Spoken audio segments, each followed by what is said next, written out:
Welcome to Plastic Model Mojo, a podcast dedicated to scale modeling, as well as the news and events around the hobby. Let's join Mike and Kentucky Dave as they strive to be informative, entertaining, and help you keep your modeling mojo alive.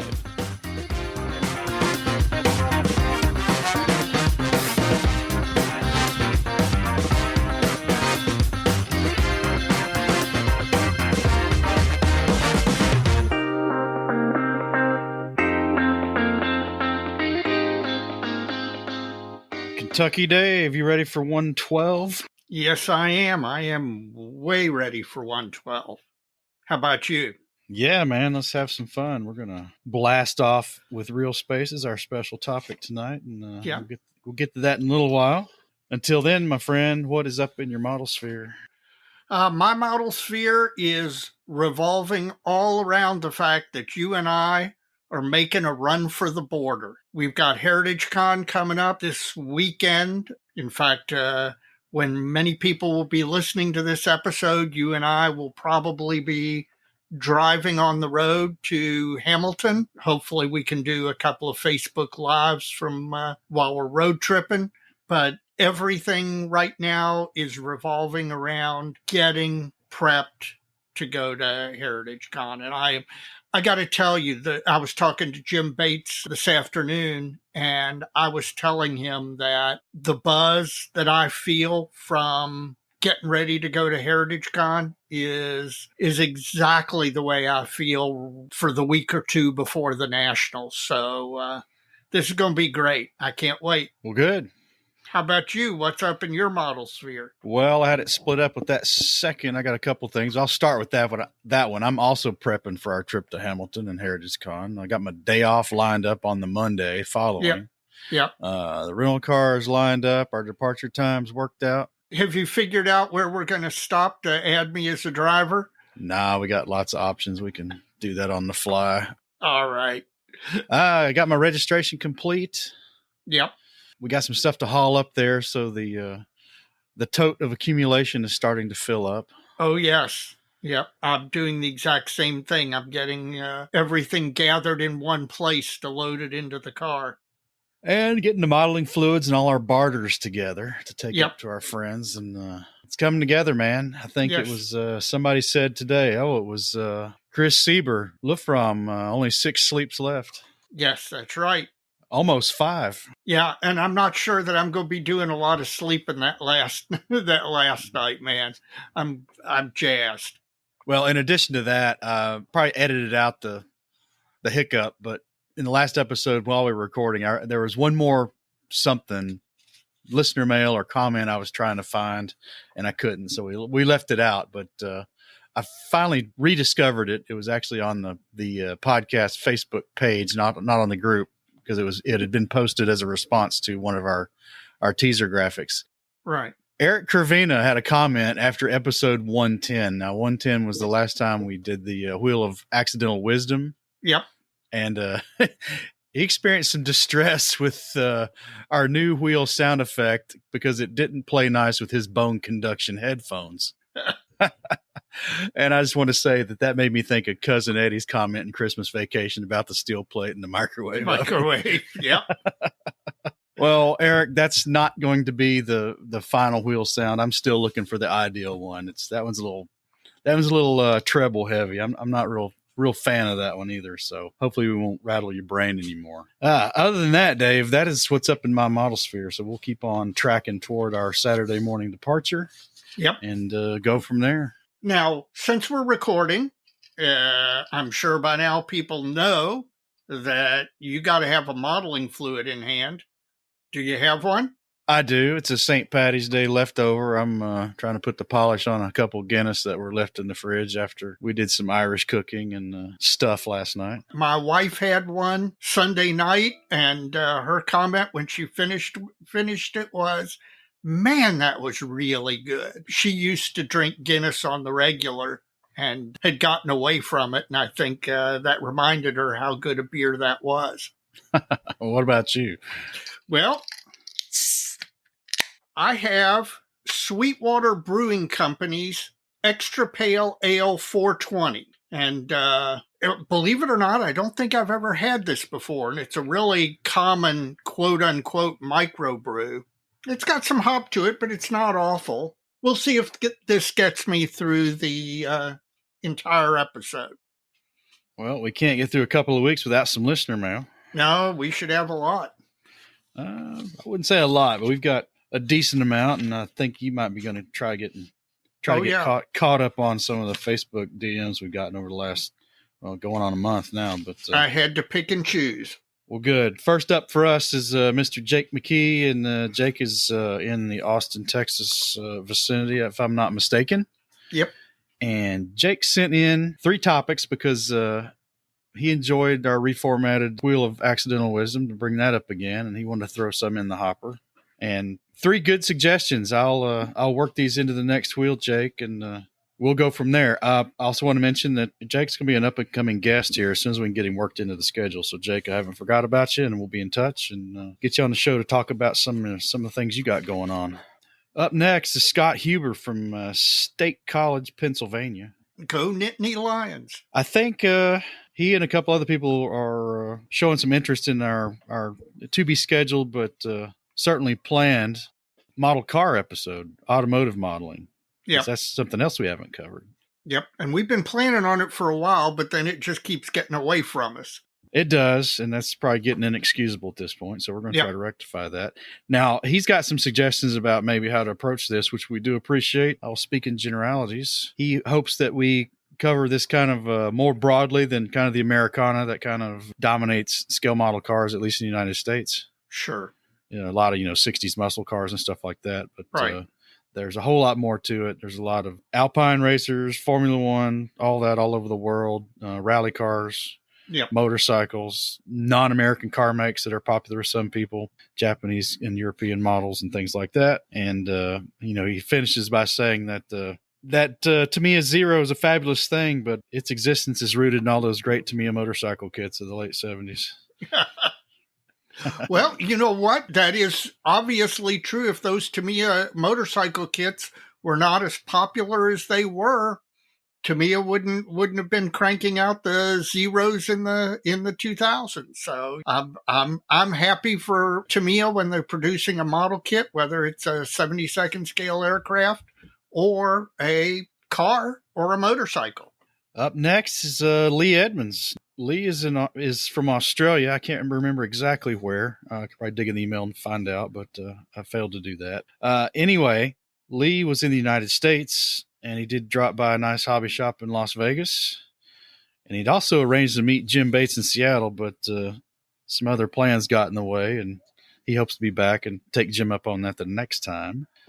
And he sent a picture in. It's pretty basic. It's Lee sitting behind a very big bottle of Bullet Rye. Not a bad choice. And he asks if he looks happy. Well, yes, you do. He's never seen such a big bottle of Bullet, and he'd have to mortgage his house in Australia to be able to afford it. No wonder his main modeling fluid is Pepsi. Well, that's probably all right, too. Yeah. Now, here's one we need to consider, and it's come up once before by another listener. Alan Tackett from kind of the Central Florida area brings it up again, Dave. He's a member of the Polk Area Model Society here in Central Florida, and he happens to be the club president, and he thought maybe how to run a club might be a good show topic. That would be a good show topic. Because we've got a successful club, and there's plenty of others out there to varying degrees, but some of the very successful clubs. He's been at it for 7 years now. Says there's a learning curve, but they've got a healthy and vibrant club that runs both a swap meet and a successful one-day show every year in Florida. That's great. Yes, no, mark that down. That is a good topic for future episode. In fact, you know what? We might get John Figueroa, the director of local chapters from IPMS USA, on to talk about that. That might be a good conversation. It might be. And he closes by saying he will be in Kentucky in October, and he'd love to meet up. So I talked to him a little bit more about that. He's going to be at the big equipment and machinery show out at the fairgrounds in October. Oh, okay. Well, yeah. So he's going to be in your town. Yep. We will definitely have to meet up. He definitely has to go to Scale Reproductions don't miss, we want to meet up with you, but the one thing you really don't want to miss is going to Scale Reproductions Hobby Shop. Oh, we could kill two birds with one stone and meet him there first. There you go. And just go down the street for lunch. Well, that's a good segue because J.W. Keenum from Rineyville, Kentucky, and I have no idea where that is. I know exactly where Rineyville is. Well, where is it, Dave? Oh, God, hang on. I've been through it. Crap. Now you're going to make me look. Well, I could look. But I've been there. I know I have. Well, apparently you don't know exactly where it is. Hardin County. It's near Elizabethtown. Okay, so not too far down the road from you. No. Well, he made the trip up from Rineyville to Louisville last Saturday and happened to visit Scale Reproductions. Says the place was busy and the staff was friendly. Even though the shop was busy, they stopped and asked him if he needed help with anything. He ended up buying some paints, and his wife found a good pair of tweezers. She makes jewelry. And when he checked out, he told him he'd heard about the shop from us, so definitely plan another visit. Good. And then over by the mall, he found a rather large modeling fluid store. Yes. Yes, he did. Although I don't think they call it the modeling fluid store. Although, you know what? They should. They probably should. Well, JW, thanks a lot. And Scale Reproductions is, as I like to call it now, is the official local hobby store of Plastic Model Mojo. Absolutely. There you go, Brian.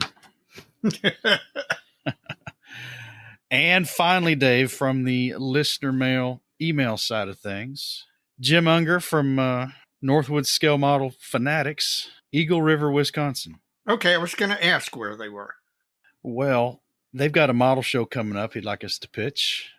Okay. And we're out in front of it, but not too much. May 18th. Yeah, that'll be here before you know it. The Eagle River Derby Track Convention Hall. And he gave us a flyer, so I'll put the flyer up on the dojo. But it's May 18th in Eagle River, Wisconsin. Cool. I wonder how far that is from Madison. That's a good question. We'll have to ask Steve. Yeah. Well, Dave, that is it from the email side of things over the last 2 weeks. Now, you took a hiatus from the DMs last week to do something different. So yes, I did. So I've got plenty of DMs. I have curated it down so that we're not spending too much time. First, Frank Blanton from Henrico, Virginia, DM'd in. He bought one of the shirts from the merch store because his amps chapter has a modeling retreat, and he wanted to wear that for the modeling retreat. And it turns out that Frank and I grew up in Richmond, Virginia for a number of years, and where I used to live is not that far from where Frank is. So I hope he should have the shirt soon. I hope he likes it. And when you go on your modeling retreat, Frank, please send us a picture, post it in the dojo of you and your shirt. Next up, we've got the Facebook account is Wabi Sabi Modeler. I have no idea, or models. I have no idea who that is. But this person heard you talk about one of your long-term projects, the Werfer on the back of, in your case, I believe it was the Maltier, right? Yes, that's right.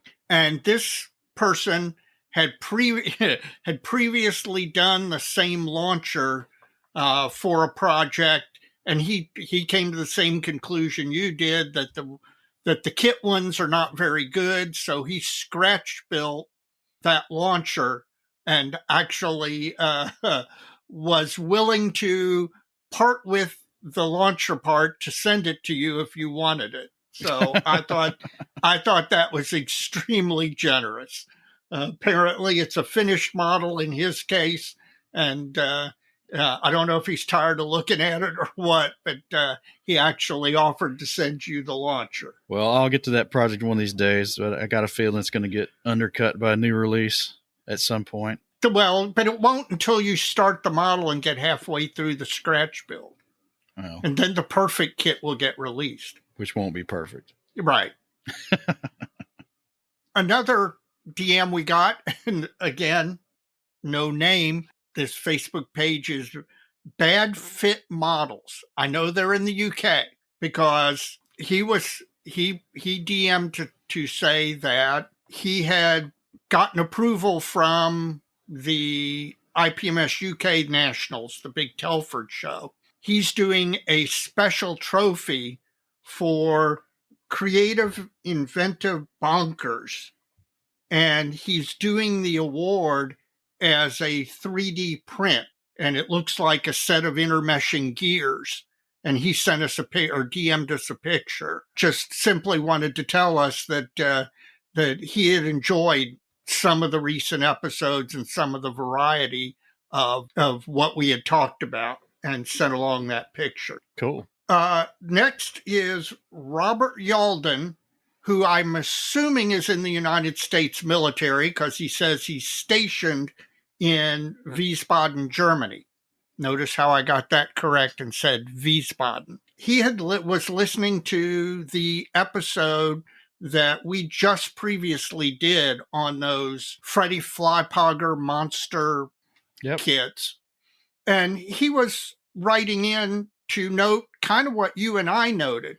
We went into that episode without necessarily a whole lot of expectations or without a lot of involvement in that particular aspect of the hobby. But Robert wrote in to tell us how much he enjoyed it and found it interesting, even though it wasn't an area that he had any previous exposure to. Well, we got a few of those, just short comments here and there, and that's good. So hopefully the real space one will have a similar effect. That's a little more broadly covered than what Mr. McGovern was working on and building, but yeah, you never know. We'll see. Yep, absolutely. We got a DM from Joseph Bridges, who sent in a wheel question, which I'll pass on to you. And he also DM'd a bunch of photos of his recent modeling work. And I encouraged him to post those in the dojo. Sure. And I want to tell everybody who's listening, we love seeing your work, but don't hide your light under a bushel by just DMing photos of it to Mike and I, because then only the two of us get to enjoy it. We would love it when you join the dojo, or if you're a new listener, or even if you've been listening a long time and haven't posted photos of 5 or 6 or 10 of the models that you've completed over the years. We'd love to have you do that, to post those in, because he DM'd these to us, and I asked him to go ahead and do that. But there were several of them that I had questions about, because one was a D7 in what I think are the early Lithuanian markings, which you don't see very often. I want to encourage everybody to share, because we're a community here, and one of the big kicks I get is seeing everybody's work. So don't just DM them to us, join the dojo and post them in the dojo. Finally, John Chung reached out to tell us 2 things.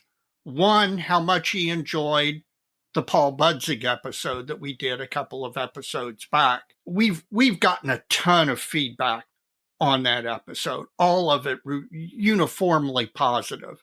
And yes, we enjoyed that conversation as much as everybody out there enjoyed listening to it. And we're going to endeavor to have Paul on again sooner rather than later. We appreciate the feedback and you letting us know that you enjoyed that. In addition, John wanted to make sure you and I were going to be at Heritage Con, and I told him that it'd be darn tough to keep me away. Well, then I told him we'd have him by the table and grab a segment there, and then see about getting him back on too, because we still owe him a better foot forward than what we gave him last time with the technical difficulty we had. So yeah, absolutely. Well, that's all from the DM side. Well, folks, we love this segment. We like the listener mail. We like the DMs, and the more the better, the more the merrier. If you'd like to email the show, please do so at plasticmodelmojo@gmail.com. Or if you want to DM through Facebook, you can do that too. We've had a few this time that didn't quite do it, but folks, give us a name, and a locale if you can. Not your complete mailing address, obviously, but if you can just tell us the city and state or city and country where you're from, we appreciate it. And a name instead of a handle. That helps too. I suspect, Dave, some of these might be folks we know. Oh, I suspect they are. And they're coming. Some people have a Facebook group of their own and they're using their handle for that or whatever. It's okay. Yeah. Nobody's mad. Let us know where you're from. We appreciate it.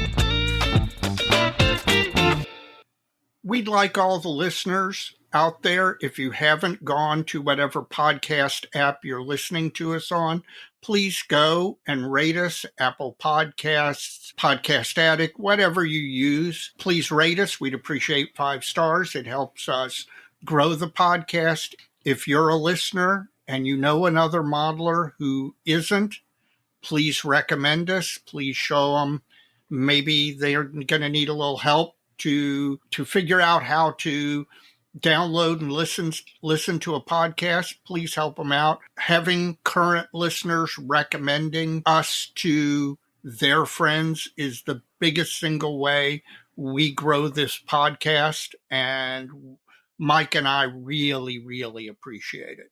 In addition to that, please check out our fellow podcasts out there in the model sphere. You can do so by going to www.modelpodcast.com. That's Model Podcast plural. It's a consortium website set up with the help of Stuart Clark up in Canada, which we hope to see this weekend. You can go to that website and you'll find banner links to all the podcasts who are participating in the spirit of cross-promotion along with us. In addition to the podcast, there's a lot of blog and YouTube friends out there that we associate with. Chris Wallace, model airplane maker. He's got a YouTube channel and a great blog, and just had an appearance discussing one of his latest posts on fellow podcasters on the bench. Yes. Jim Bates, Scale Canadian TV. Check out his YouTube channel for his vlog there. Stephen Lee, Sprue Pie with Frets, a great long and short form blog. You're going to go check that out and see what Steve's been up to. Jeff Groves, the Inch High Guy, all things 72nd scale. You can get on the Inch High Guy blog and see all kinds of batch builds. He just finished up his ME 410s. Yep. That was an interesting batch build. It is. I think he just started another one, but we can all follow it there so we won't get lost. Yep. And finally, Panzermeister 36, our friend Evan McCallum, who we hope to see at Heritage Con as well. Great YouTube channel, all things weathering, and he's got some kit build reviews on there as well. So check out Panzermeister 36 on YouTube. Looking forward to seeing both Evan and his lovely fiance. At this point, if you are not a member of IPMS USA, IPMS Canada, IPMS UK, the original IPMS, or any of the national IPMS organizations, please consider joining. These are groups of volunteers who give some of their time to run the national organizations and try and bring benefit to the modelers in their country. In addition, if you're not a member of AMPS, the Armor Modeling Preservation Society, and you're an armor builder, or you have interest in armor and post-1900 figures, please consider joining AMPS. Good organization full of good people. Well, Dave, let's have a word from our sponsor. Plastic Model Mojo is now brought to you by Model Paint Solutions, your source for Harder Steenbeck Airbrushes, David Union Power Tools, and laboratory-grade mixing, measuring, and storage tools for use with all your model paints, be they acrylic, enamels, or lacquers. Check them out at www.modelpaintsolutions.com. Well, Dave, we're at our special segment tonight, and we're going to be talking about real space. Yep, we're going to be talking about real space with a very old friend of yours. Yes, Mr. Mike Idacavage.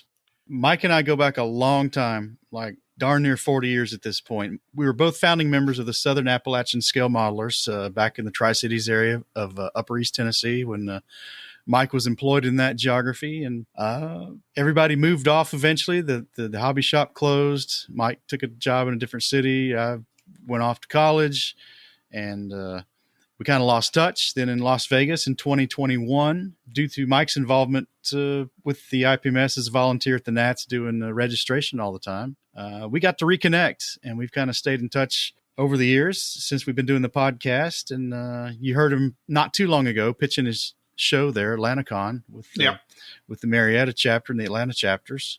And he's a real space modeler, and we decided to have him back for a full segment on the real space subject. So let's get into that.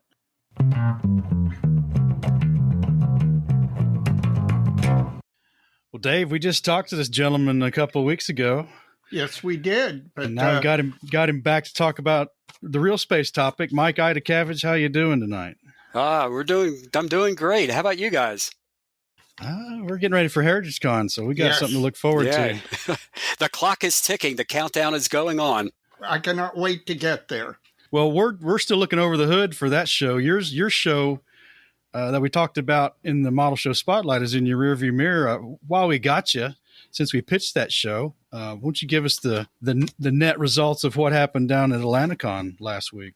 Yeah, I'll be glad to. It was kind of, in a nutshell, as they say, a very successful show for us. We probably broke several records for the AtlantaCon, and that's with the combined IPMS Marietta and IPMS Atlanta chapters getting together. Even just to add icing on the cake, we managed to thread the needle weather-wise. It rained like anything on Friday. Rain came back on Sunday, and Saturday was beautiful. So that always helps. The modeling gods were very respectful. Well, that's great.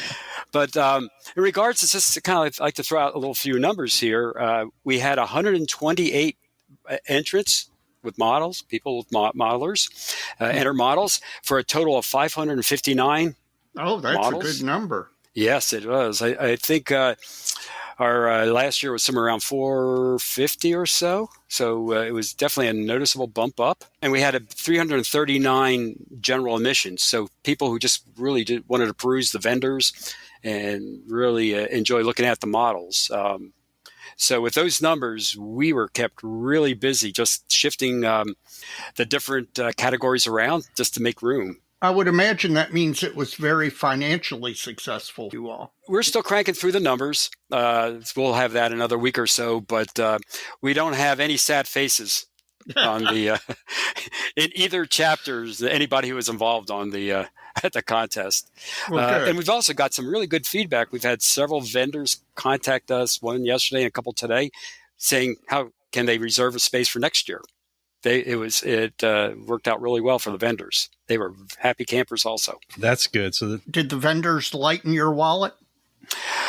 Yes, they did. Yes, they did. And the one, I guess, a space model. We'll talk about that maybe a little bit later. But with John from UMM at our show with all his wonderful tools.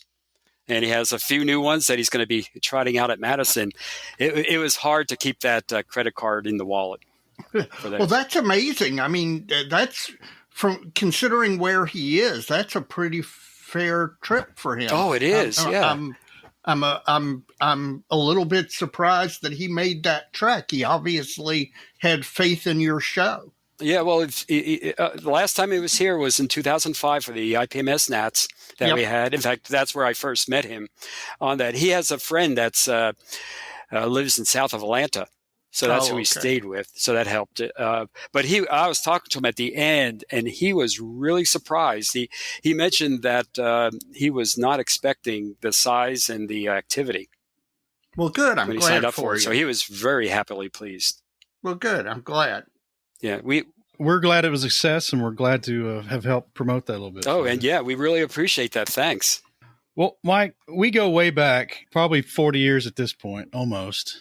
Yeah. But you don't go way back with all our listeners. Why don't you tell us a little bit about who you are and how you got into real space and why that's kind of your thing? Okay. Oh, I'd be glad to.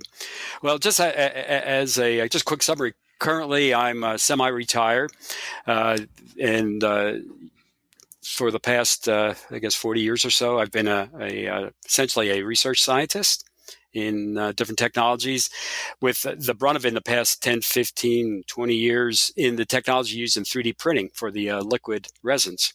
Cool. But let's go really far back now. How I started, I think I got, like a lot of people, my first models, probably I was 6 or 7, and it was a I can remember that one. The Revell, I guess it was a tugboat. It was a small boat that Revell had. I remember that one. Yeah, it's just and that's where I started. But I managed to time getting born and growing up at the early stage, just as the space race was happening. So I was in early grade school when Alan Shepard had his flight, and of course back then it was really big. So they would stop classes and they would bring in a really awful black and white TV. In other words, on a cart. Yes, did you. What grade school were you at? I think we're probably at the same school. Well, no, I think that happened at literally every school in America. But yeah, you were a few years ahead of me. Yeah, no, that I have that distinct memory of them rolling the little black and white TV in on a cart and everybody watching the launch. Right. Yep. That's exactly what we did. And then that coincided in the modeling world for when Revell started putting out their the fantastic 1/110th scale Mercury Redstone. Yep. And then the Mercury Atlas with the really cool launch base. Yep. So I remember, in fact, they were the first space models, real space models that I built. Of course, they were about the only thing that was out there. It's that was easily obtainable. I should put it that way. And that's how I got hooked. And I think being a scientist, what really intrigued me was a combination of exploration and technology. So that hooked me, and from there, that's a really made my the basis for all my modeling. I mean, I branched out and I do a pretty wide variety now, but it's real space is sort of the core of my modeling interests. That sounds great. My current career track, I've started accumulating a few real space subjects myself. I haven't built any yet, but hopefully we're not too far away from that. Good. Could you care to mention what they are? Oh, I've got two of the Horizon models, Mercuries. Nice. I've got the old 66 Sea King from Dragon. I've got the little 72nd scale Mercury capsule from Dragon. And then I've got a crazy Convair, what would you call it? It's a hypothetical. Multi-stage space plane thing. That it's an old Revell kit as well, I believe. But they were really designed at that time when those kits were coming out. That's not fiction. A concept model, I guess. Concept, better way of putting it. Well, what are your favorite things within the real space genre? Ooh. That's a really good question. But I think before we get into that, I got a question for both of you. How would you define real space? And I was thinking about that in the days leading up to our getting together tonight. There's several ways of doing that. Yeah. So before I kind of talk a little bit more along those lines, I thought I'd quiz the audience. Well, I'll go first, Mike, if you don't mind. Sure. I go fairly broad here. Obviously, anything that was actually built and launched or done, obviously, is real space. Is an X-15 real space? Yes. Technically, yeah. And the NF-104, I think, qualifies as real space. In addition, anything that was a serious design, like one of my favorite, and I remember this growing up when it was a possibility. You remember the dinosaur? Oh, very, very well. I'll have a short story. I have a little story to tell you afterwards about that, the dinosaur. There is now a kit of that. And that was, it was considered as to one of the possible follow-ons after Gemini as another branch out. Apollo went one way to get us to the moon, and then they were looking at the dinosaur for reusability. Right. And there's actually a kit of that now. And even though it was never built or anything like that, I would consider that real space as well. Right, yeah. And not just manned vehicles. The Japanese, Hasegawa has done several Japanese satellite kits, which are just fantastic. And then you're starting to get, what's the name of that company out of Eastern Europe? Red Star? Red Star, who's got the Sputnik. Yes. And I think they've released something else, a couple other things as well. So Correct, yeah. I'm pretty broad as far as that goes. Now, I would even go into future designs a little bit. Now, when you get into Star Trek and Star Wars and science fiction stuff, to me, that's not real space. But designs that are on the boards now, but we don't know whether or not they're ever going to go anywhere, I think that's also real space. So I'm pretty broad about that. Mike? I think I'm just like you. The broader, the better, I think, with this one. And all the X-planes, all the NASA high atmospheric research planes, all that kind of stuff. Probably even I would back up and start backing down the lineage of the ballistic missiles that actually led to the first manned rockets.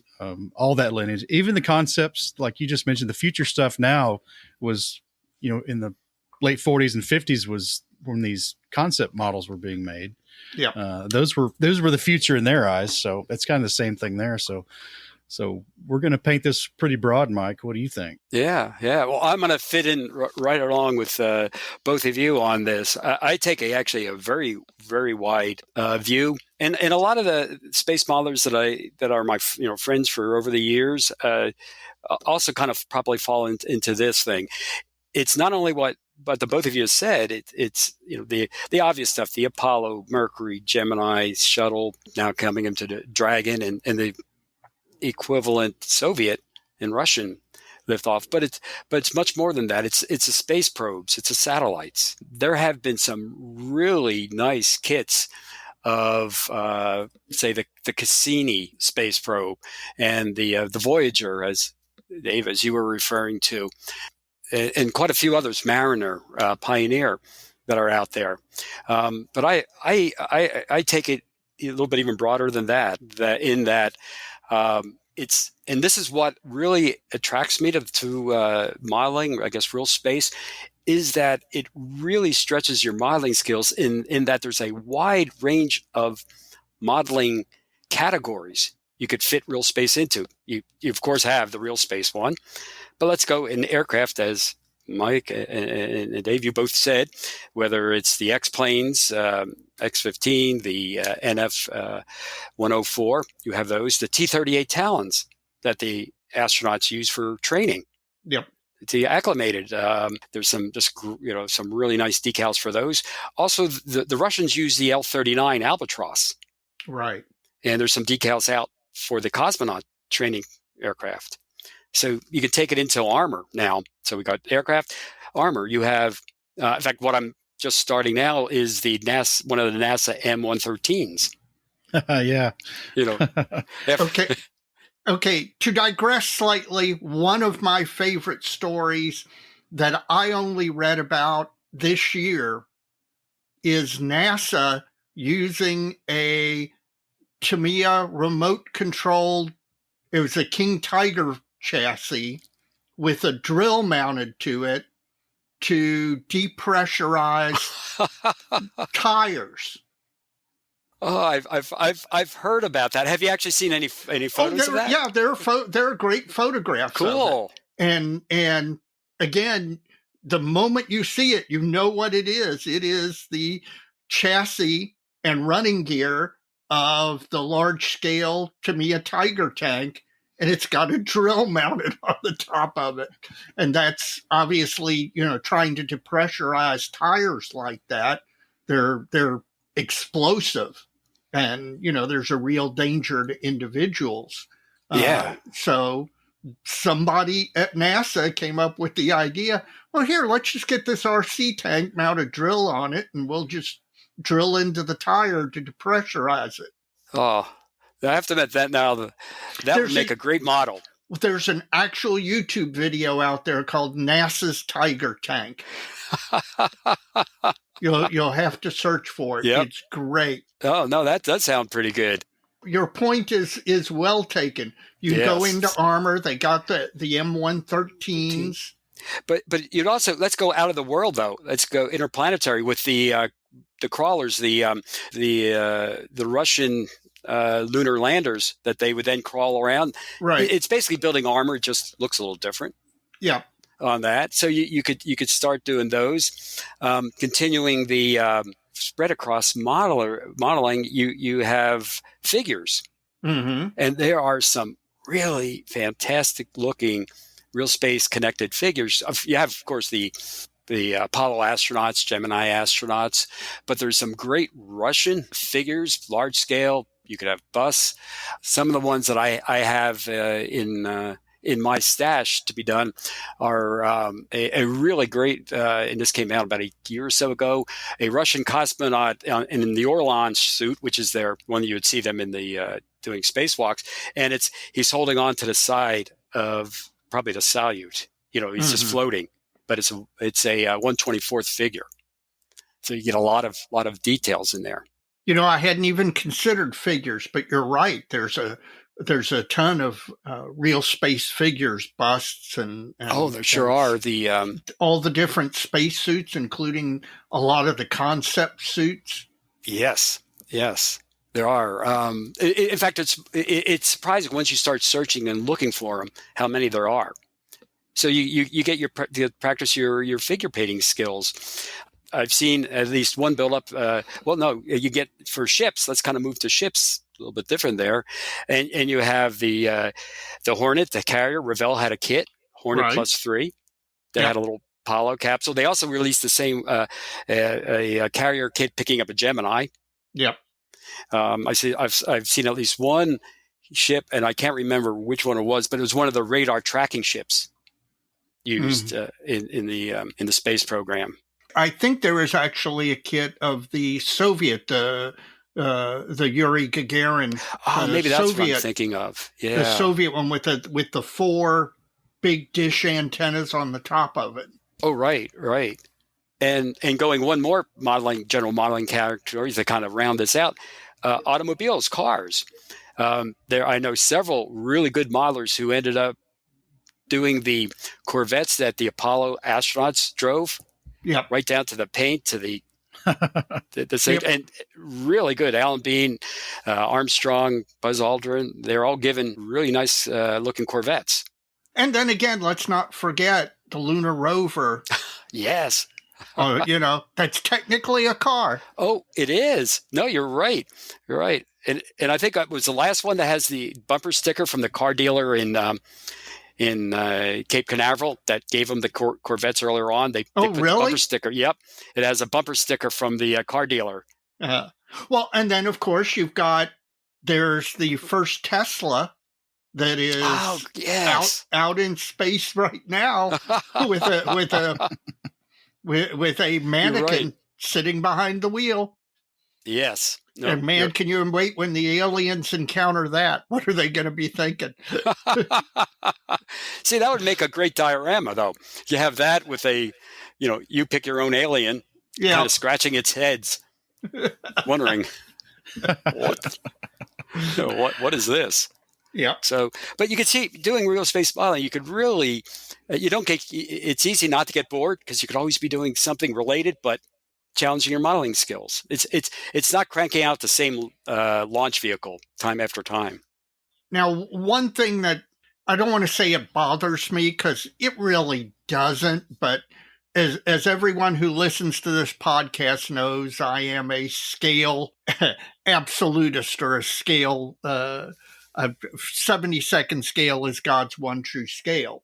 And now there's a lot of real space that is 70-second scales, particularly the launch vehicles and the capsules and stuff. But the one thing, if you're going to truly do a lot of real space, you're going to have to be willing to model everything from, I think that Sputnik kit is 1/6 or 1/10 or, a really large scale, all the way down to, if you want to do some of the largest launch vehicles, you can do them in 70-second scale because some of them are available. But, a Saturn V in 70-second scale is a monster. It sure is. Whereas, it's available in 96 scale or 144 scale, which is, let's face it, a little more reasonable. But you at least are going to have to be willing to go across scales to build the whole breadth of real space. Correct. Yeah. And if you look through my stash, you would see, well, like yourself, I tend to be a 1/72nd purist. I prefer that as the scale. But I have everything from 1/200th or 1/144th on up to 1/35th and 1/24th. A lot of the big space probes or satellites are in 1/24th, so you can get the detail on that. And figures are anywhere from 1/9th, 1/10th on down to 72nd. But you're right, it's a real mix. One thing that I've noticed is, of course, now this is changing because we're getting a lot of mainstream manufacturers who are now cranking out real space on the regular. I mean, Horizon has dedicated themselves to it, but even other manufacturers are releasing real space kits regularly. But it wasn't always that way. And so Real Space had developed around it a really robust cottage industry. Have you purchased a lot of the, resin and aftermarket things done by secondary manufacturers, as we'd say? Oh yeah, Dave. You are spot on that. In fact, most of the mainstream manufacturers, the Revels, Tamiya, Hasegawa for the most part, really they're really great stuff, but they tend to be limited, and Revell tends to be a little bit older. So the majority of the kits in my Real Space stash are from the small cottage type. You have Real Space Models is iconic, located down in Florida, with a really great range of the space probes, the Pioneer, the Magellan, and of course a lot of the launch vehicles. In fact, I picked up what was my probably the most wanted kit I have ever had. Just recently, they released the Surveyor, Lunar Surveyor. Oh wow! Lander. I think in fall, like November, December. Mm-hmm. So relatively recently, brand new release. And that's been my most wanted kit for years.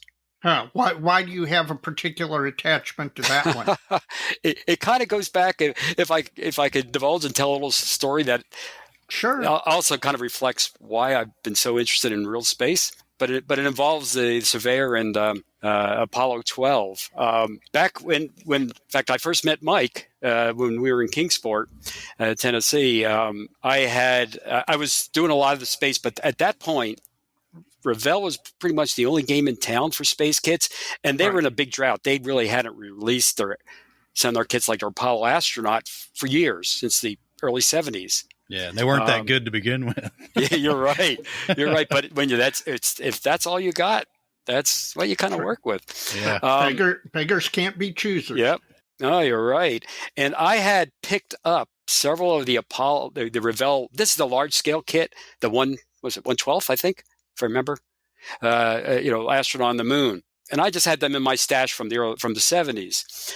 So here it is, early 1980s, and a good friend of mine who's a modeler, professional modeler, was living in North Carolina. He was contacted by Alan Chaikin, the guy who wrote Apollo 13, and First Man on the Moon. The books that they're based on. Well, Alan contacted the guys in Gino Dykstra and said, I have a Apollo astronaut who really wants this kit. This is the Gino Dykstra, right? Yes. Yeah. Yep. Gino.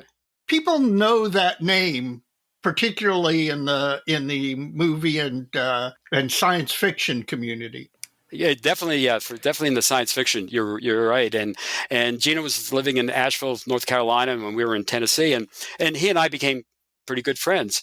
Well, he did not have that kit, but he goes, I know somebody who does have this kit. And so he contacted me, and he got Alan Chaikin in touch with me, and I was told, well, it's Alan Bean, and he really wants. He's an artist. He's a fantastic artist. In fact, when he was really? living, unbelievable artist. Huh. His paintings would go for a couple $100,000 a Wow. piece for the low cost ones. I have quite a few of his signed prints, but do a little search for Alan Bean's paintings and you'll be really impressed. But anyway, he wants a model. And I said, wow, for Apollo 12 astronaut, he can have one of mine. Exactly. Yeah. No, just to say, just the bragging rights. I gave something To Alan Bean, right? Yeah, it's like, Can I take it to him? yeah. So I figured, okay, just send me his address. Send me your address, and I'll ship it to you. But if you mind, don't mind, I like to have a little note to Alan. Just being like a fanboy type of thing. Sure. Like cool, and I was my pleasure. And Jay goes, no, I'll tell you what, I'll give you Alan Bean's home address. Just mail it to him directly.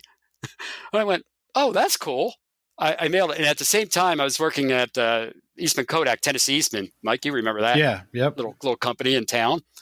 And I had told a few people that I actually mailed a model to an astronaut, and everybody's like, oh, yeah, sure.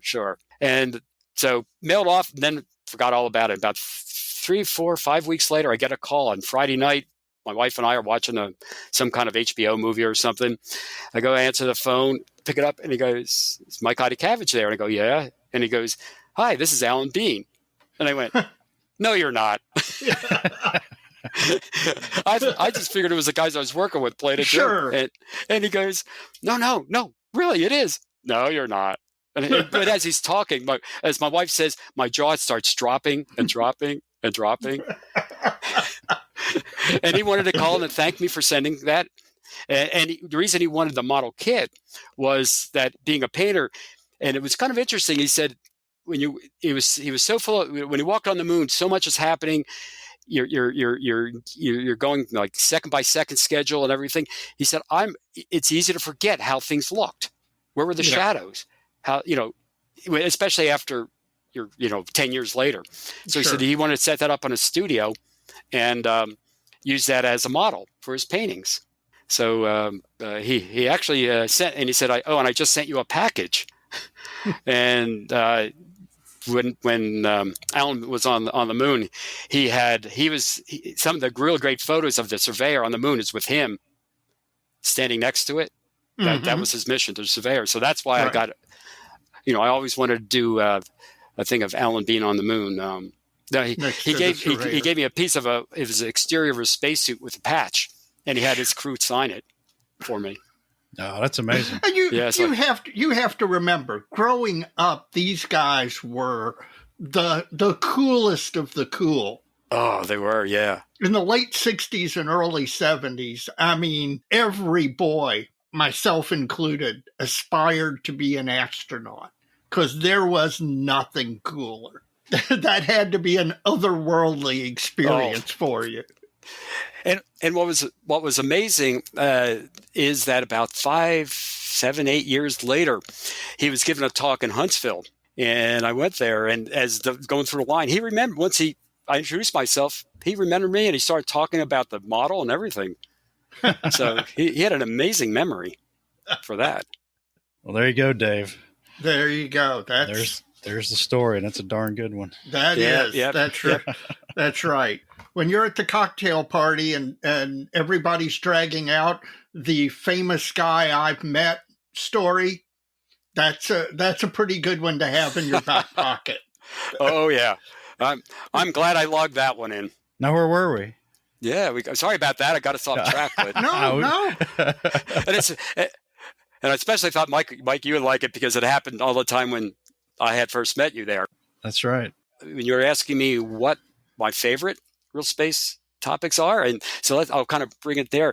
In that, while I like just about the whole wide range, in fact, I like the variety the best. So I kind of go from a launch vehicle to a space probe to a figure. And again, I'm starting to work on the M113.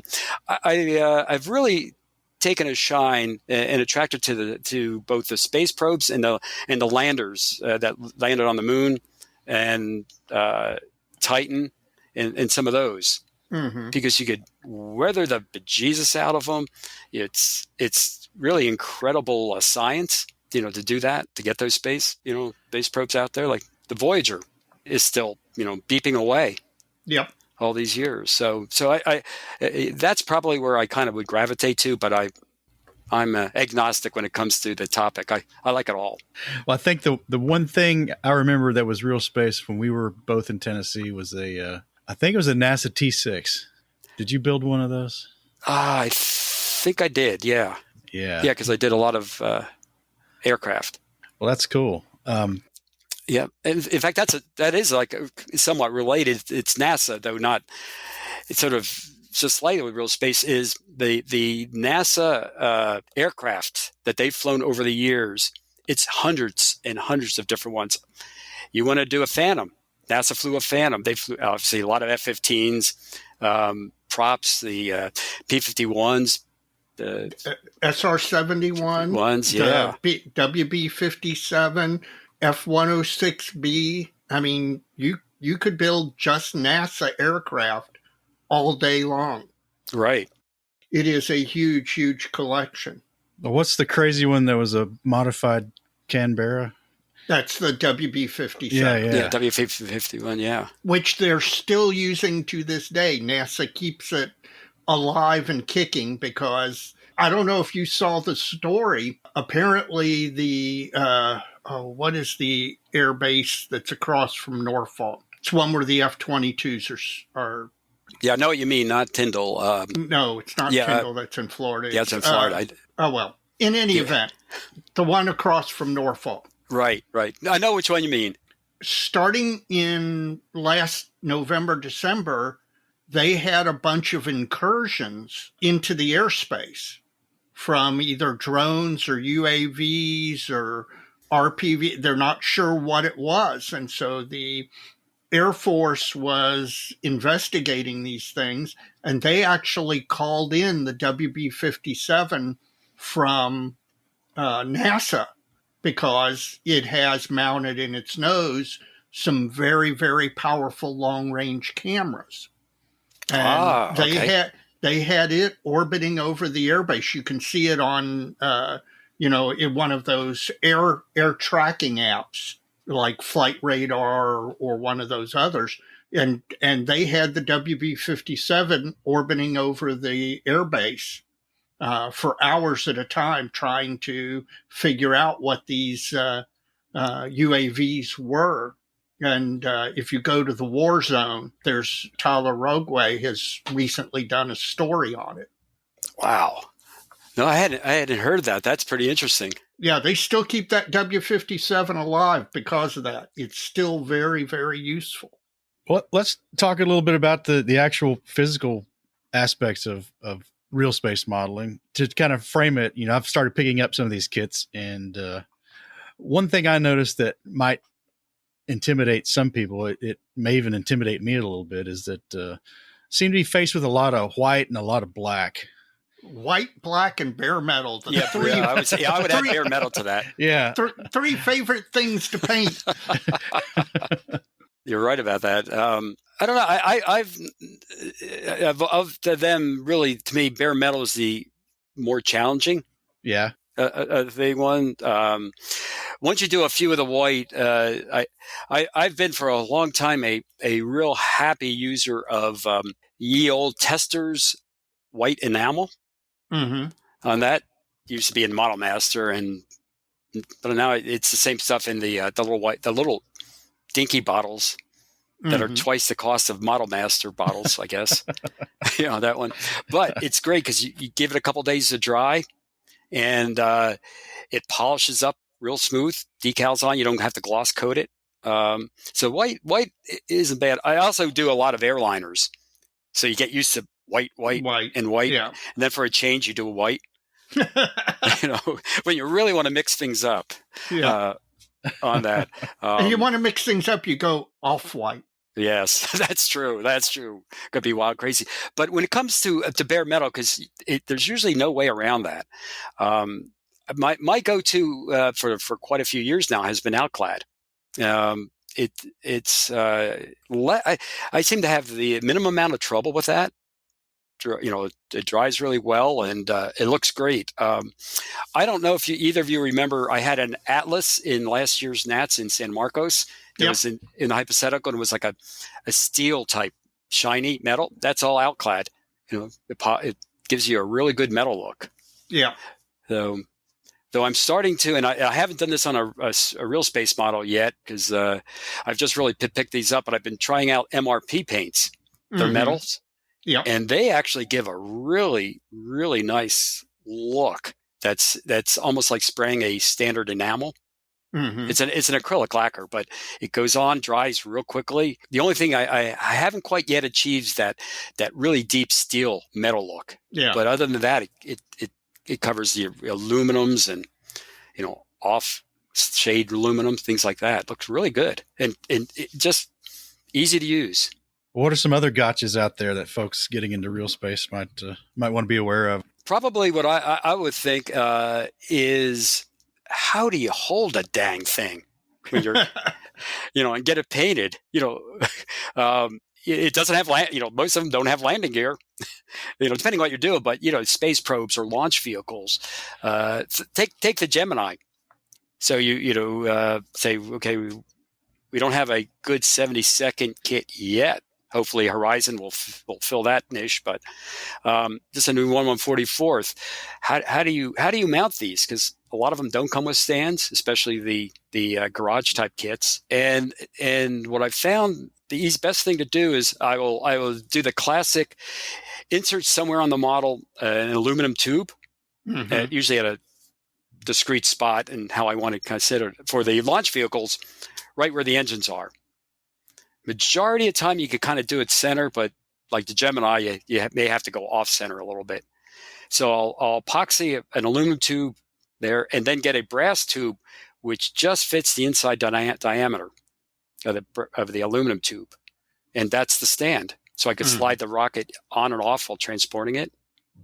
And once it sits down there and you size it correctly so you don't have a lot of the brass showing. Or you can paint the brass black, I guess, also. It's really an effective way to hold it. And then I'll use that all through the build while I'm painting it. It's a Gemini on a stick, like a popsicle on a stick type of thing. And you could do it with so many things. Well, we had a club member who used to do a lot of in-flight jets, large-scale jets, 30-second scale. Playing on a pole. Playing on a pole, and he would do the same thing. He would bond a tube inside, put it like a massive wad of epoxy putty in there, something to really keep it stable, and then sand it flush on the outside. It may be coming out at an angle, Right. So he would trim it flush with the fuselage and blend it out, and you couldn't even see it. And then the next size acrylic rod or brass rod or something would slip right in there. It's the exact same thing you're doing. Yep. It's a handy handle. Yep, you're right. And when you take a look at it, you realize there's not many other places where you can handle it. And another tip that I picked up, in fact, I was back from, I think, possibly Gino at Dykstra back when we were in Tennessee, and I've been using it ever since on a lot of things, is that when you look at not so many launch vehicles, but the Apollo spacecraft, the back of the Gemini, most satellites, and Mike, you probably know this because you live and breathe these 7 days a week at where you work, is the Kapton foils. Yeah. How do you get that shiny look? And some of the kits, I think Dragon Apollo has it actually molded in like a crinkle, and you have to paint them gold. But I've never found a way to make that look real, as the different versions of Kapton. So what I'll do is I bought a pack of different color gold candy wrappers. And you get these candy companies, for hobbyists. People make candy at home, and they'll, you get a pack of papers which are good for 4 lifetimes, for very cheap. And I found I just cut them out and use usually some version of a white glue, maybe Gator glue to get them on, and that looks very effective. And where do you get that from? Just like from Amazon or somewhere like that? Yeah, get Amazon. I Glenn Johnson from Real Space had mentioned in an email to an email group we have for Real Space modelers. He had a name of a confectionery company, so you could probably do a search. But I think Amazon has. I bought mine years ago, and I put just a small dent into it. Like it was $500 for $8. Sheets on that. You could almost wallpaper a room, making it look like a lunar module, I guess. There you go. on that. But it's really effective looking, and I've seen people take real space blankets, the kind you get at camping stores, and cut those up to get that effective translucent orange. It's in different shade. You get different colors. There's some are reddish shades, some are something. It's like something metallic under the because the raw Kapton's kind of an amber color. Yeah. Well, right. The stuff it depends on what's underneath if it gives it the shade. But it's really easy to do. And you just add that and it makes your model pop because it gives a different texture to it. Mike, I assume that you are excited to no end that Horizon has announced an Atlas Agena. Oh, you're seeing me right now smile from ear to ear as we're saying that. You and me both, because this is, okay, keep in mind, I was born in 1961, so I'm a few years behind you. But the Atlas Agena program is the first one I really have a real good memory of. Oh, that's cool. From at the time. I mean, right. Space docking. The first time they ever did space docking, I was so pleased to see. I'm like you. I was grinning from ear to ear when they announced that. And if I did a wild guess, Dave, was that the model that when we started our chat, you said you just got? No, as a matter of fact, it isn't. I went wide on the one I just got in the mail today. I was totally unaware of this, and you may be unaware of it as well. Company out of China called Bronco. Okay, I know, You know, because you built that Dongfang. That's right. Brought it to the same contest I brought mine. Thank you very much. And set it up right next to yours. Next to yours, yes. Thank you. Think of it as, Dave, it was a tribute to your modeling. Yeah, there you go. There you go. It didn't sting or anything.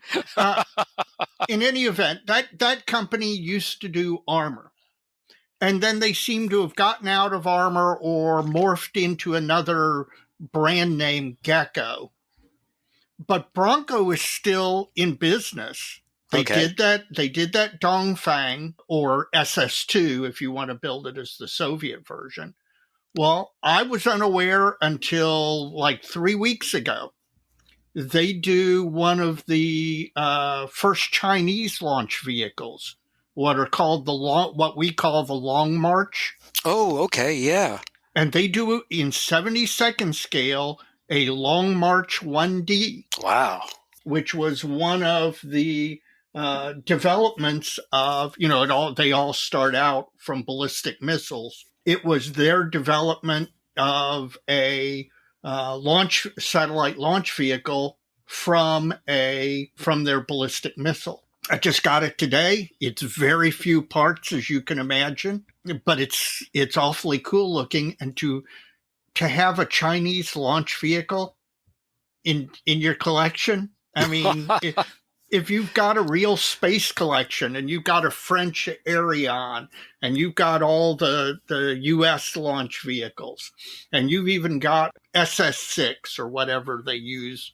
The Soviets took the SS6 and made it their launch vehicle. I forget what they call it. And you've got all those. But to have a Chinese launch vehicle as well, that's just way cool. Oh, that would be. That is great. And very inexpensive. And a launch tower or anything with it? No, just the launch vehicle itself. It's the low part count that makes Dave attracted to real space. Low part count that makes David happy. Although it should make David happy because as David has realized, now that I've gotten older, I enjoy building more than I do painting and decaling. So low parts count should not make me happy now. But let's face it, a lot of these real space launch vehicles can be low count. But I will admit I am waiting for a Falcon 9 in 72nd scale injection molded. Yeah, you can get it in resin. I know. Now, in fact, there's a new company that I ran into in the Chattanooga show in January called Shadow 3D out of Florida. Have you seen these guys? No, I have not. I've heard of them though. I got a Falcon 9 Block 5 from them in 1144th, but I think they had the 72nd. Well, if they're 3D printing, of course, they can. Yeah, and it's really good. It's very good quality. Meaning that's what I do now, 3D printing. Right. Critical. It's really good. I think he only sells through Facebook, I think, at this point.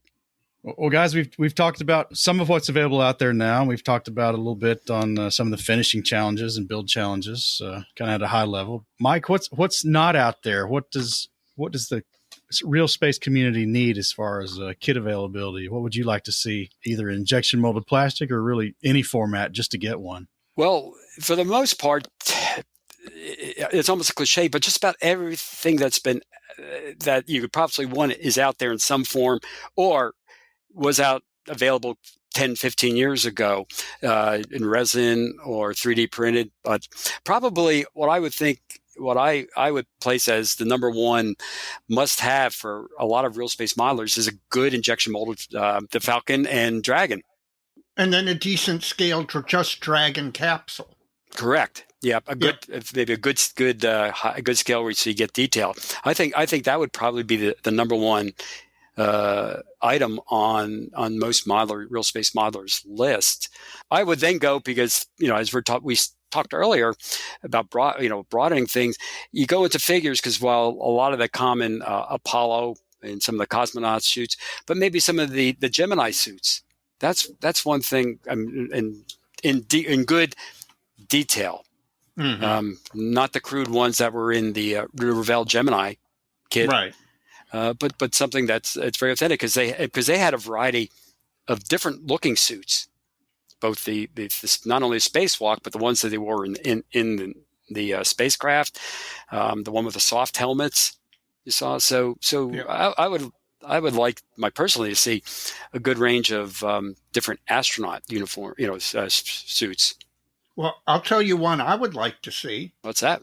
Trumpeter did, the Chinese did a space station that was a very small test station that they did. They sent some astronauts up to it.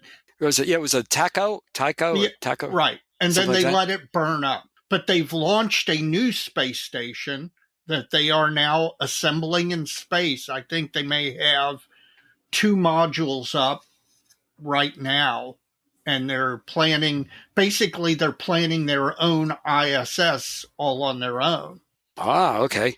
A Trumpeter in 72nd scale did the first one. I would love to see Trumpeter take on the second one, although as this thing grows, I think 72nd scale might be a little too big a scale for it. But that's one I think that we really could use. That would be good. That's happening and almost nobody's paying attention to it. No, you're right. That's a good, very, very good point. I'm sure they would probably eventually put some version out, probably in a very small scale or smaller scale, like 1/144th, right, for the home team, the home crowd. Right. And once it's available in China, eBay is your friend. Right. Yeah. And then you have the Artemis on our side. Oh, yes. Just starting to find that's going out. Assuming we're actually going to get to see it go. Come on, guys. I hope so. It will do it. It will do it. Yeah. So, but it's just might kind of answer your question. There's just so much out there once you start looking. There's really not a lot that are must-haves. A lot of individual missions, for especially for different space probes, but could be made. But there's not a lot of just unique subjects. So the good news is that if you want to build something, it's a chance you can find it out there and build it. That's interesting because on our last episode 111, we were talking with a guest who's into like the movie monsters and sort of thing, and we were kind of surprised by the amount of aftermarket that's kind of out there in cottage industry that surrounds that kind of genre, and we see it at Wonderfest up here, some of it, but it was just to have him reiterate it and really spell it out for us was really impressive. So I can see the same thing existing for real space, probably even to a higher degree even. Yeah. And I think you're right about that. It is. There's a lot of stuff that may not be in the current Tamiya or Hasegawa or Revell catalog, but if you start looking, there's a lot, and a lot of it's really good. Some requires modeling skills, of course, but a lot of it is really decent out there. Speaking of modeling skills, Mike, that's another area that's really, Real Space has a real area for the true modeler, the Mike style modeler who loves doing a lot of scratch building. There's almost an endless number of satellite that, different solar probes or Mercury probes or Earth studying satellites. There's tons of information available about them, plenty of photographs, plenty of drawings and plans.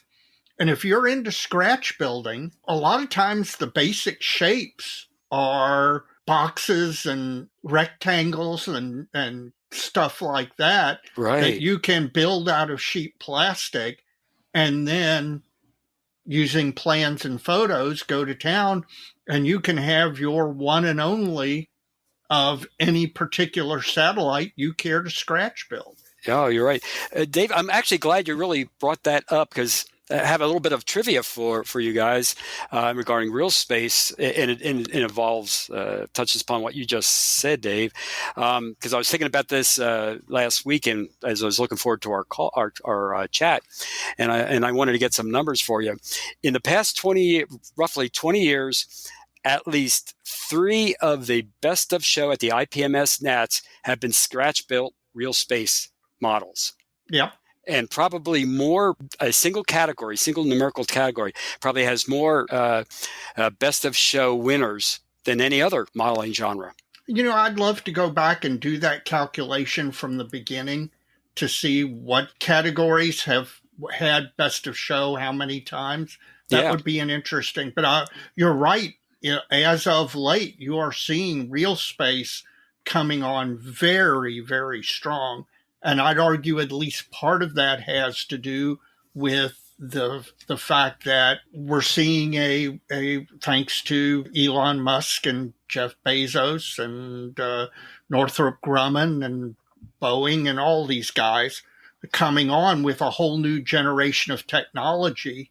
And it kind of has that feel that we experienced when we were growing up, and this was all cutting edge, brand new and cool.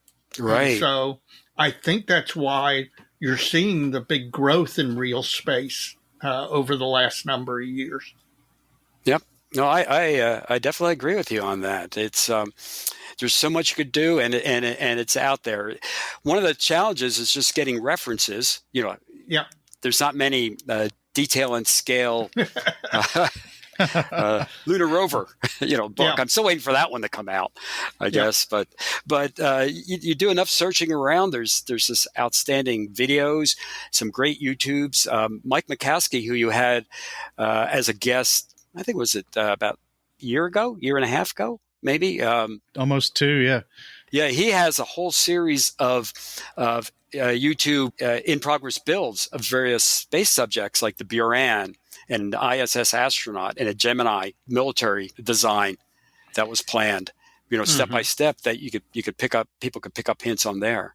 So there's a lot out there, but you just got to search for it a little bit more than usual. Well, that's a good segue there as we get toward the end here. I wanted to talk about, you mentioned the reference, and we had Mike on quite a while back, but I just know through interacting with you and then having him as a guest, and there's another gentleman that you guys are kind of the three amigos of Real Space. You got Mike Idacavage, Mike McCaskey, and Robert Shorey. Rob Shorey, yep, Rob Shorey.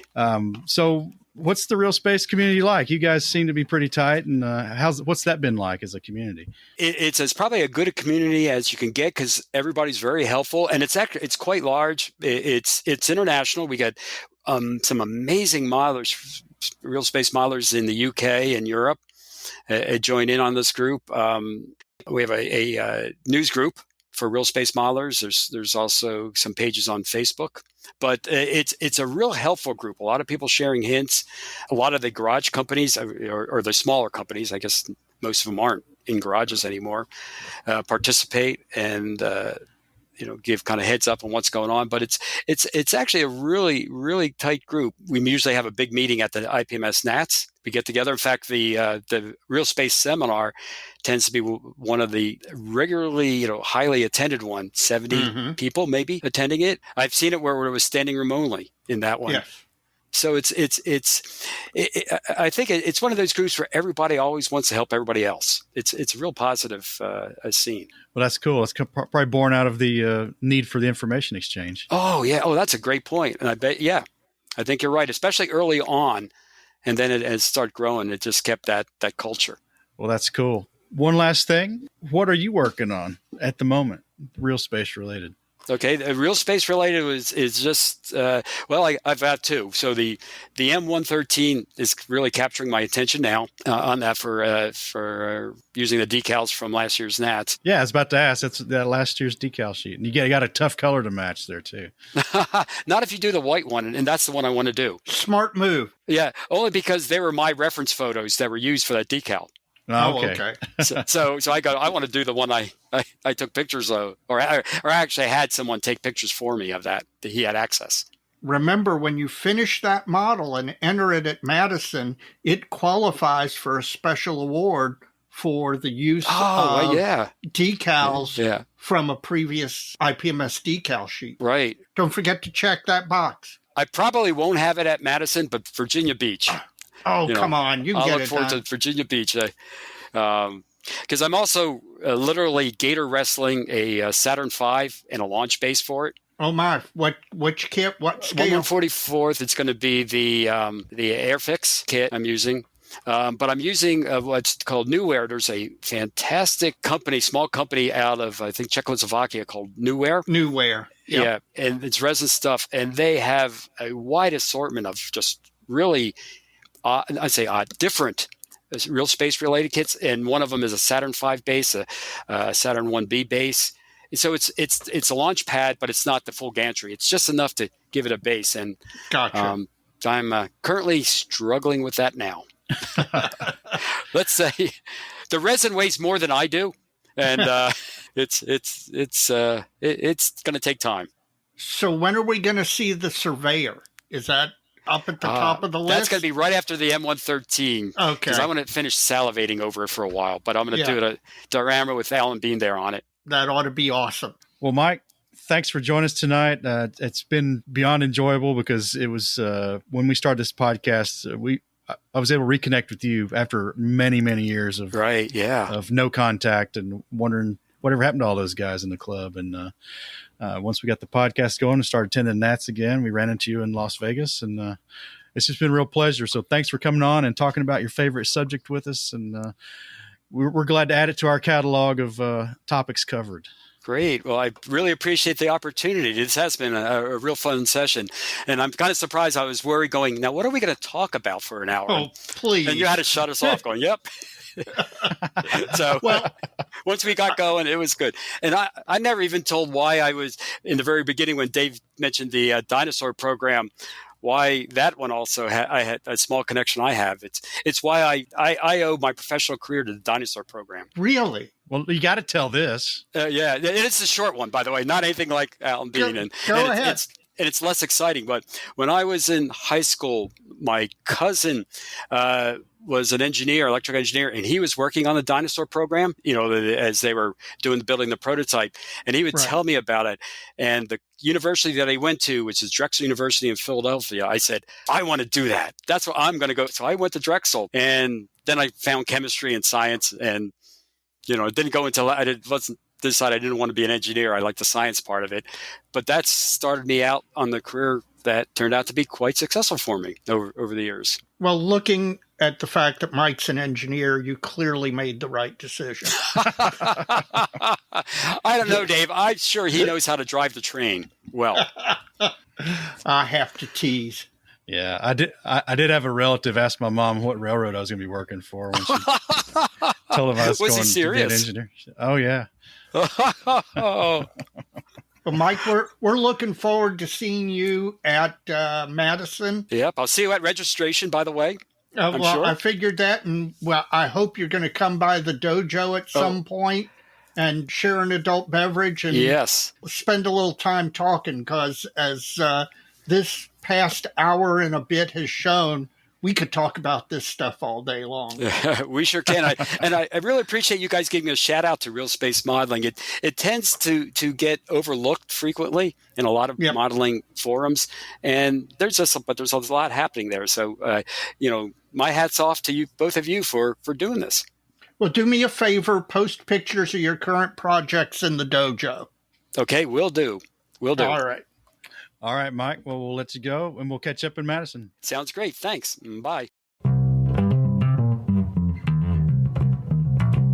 Well, I'm glad we got to talk about Real Space again.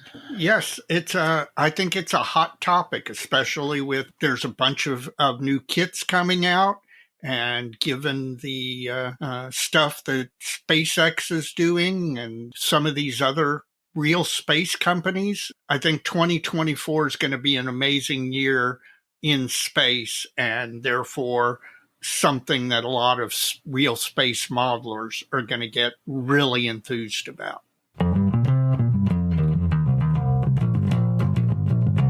Well, Dave, it's the Benchtop Halftime Report, and the Benchtop Halftime Report is brought to us by Squadron. Head on over to squadron.com for the latest kits and accessories, all at a great price and with great service. And if you're on the go, Dave, you can also check out their new mobile apps for both Apple and Android devices. Oh, neat. That's kind of cool. So you don't want to check that out. That is cool. So check out Brandon and Company over at Squadron, adding to your stash since 1968. Dave, what is on your bench?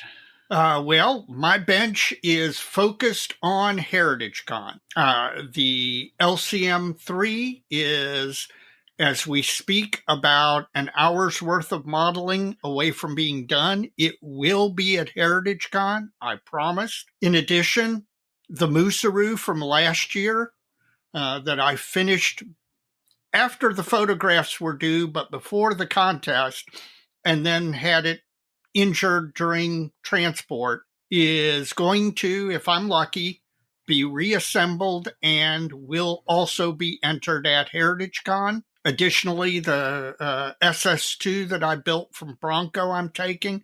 So I may have 3 entries at Heritage Con, and I don't think I've had 3 entries in a model contest in quite a long time. So I'm looking forward to it, but I've had to try and put blinders on, just focusing on the LCM just to get it done, and it's close, and I'll be happy when it gets finished. Well, what specifically on the LCM have you been working on? Well, the big thing is using the silhouette, my Cameo silhouette Cameo 4. I have cut my first set of masks ever. In fact, this past weekend, I did not get much modeling done other than spending time fiddling with the Cameo. There's a huge learning curve to it. It's not particularly necessarily hard, but it's not something, I mean, you can watch videos all day and they really do help. And I've found some out there that have been really, really helpful.